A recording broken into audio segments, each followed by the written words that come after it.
સમાચારમાં આગળ વાત અમદાવાદના સોલામાં મહિલા અધિવેશનનું આયોજન કરવામાં આવ્યું। પાટીદાર પરિવાર ટ્રસ્ટે 5મા અધિવેશનનું આયોજન કર્યું, જેમાં મુખ્યમંત્રી ભૂપેન્દ્રભાઈ પટેલ સહિત ધારાસભ્ય પણ ઉપસ્થિત રહ્યા। સાંસદ નરહરી અમીન, ધારાસભ્ય હર્ષદ પટેલ ઉપસ્થિત રહ્યા, તો પાટીદાર સમાજની મહિલાઓ મોટી સંખ્યામાં ઉપસ્થિત રહી। મુખ્યમંત્રી ભૂપેન્દ્રભાઈ પટેલે આ કાર્યક્રમમાં સંબોધન કર્યું અને કહ્યું કે પીએમ નરેન્દ્રભાઈ મોદીએ વિકસિત ભારતનો સંકલ્પ કર્યો છે। રાજ્ય સરકાર પણ મહિલાઓના વિકાસ માટે સંપૂર્ણ રીતે કટિબદ્ધ છે।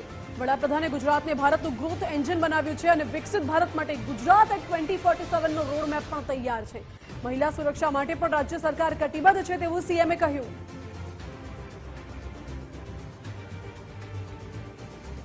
પાટીદાર સમાજની માતૃશક્તિના 5મું અધિવેશન 21મી સદીમાં નારી શક્તિના સામર્થ્યને ઉજાગર કરે છે।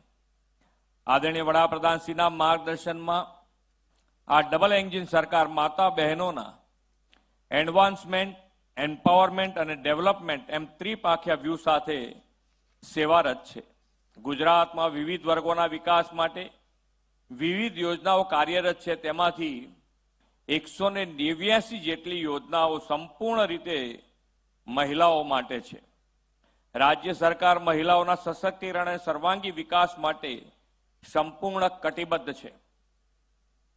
વડાપ્રધાન શ્રી નરેન્દ્રભાઈએ ગુજરાતના મુખ્યમંત્રી તરીકેના તેમના કાર્યકાળમાં ગુજરાતને ભારતનું ગ્રોથ એન્જિન બનાવ્યું છે।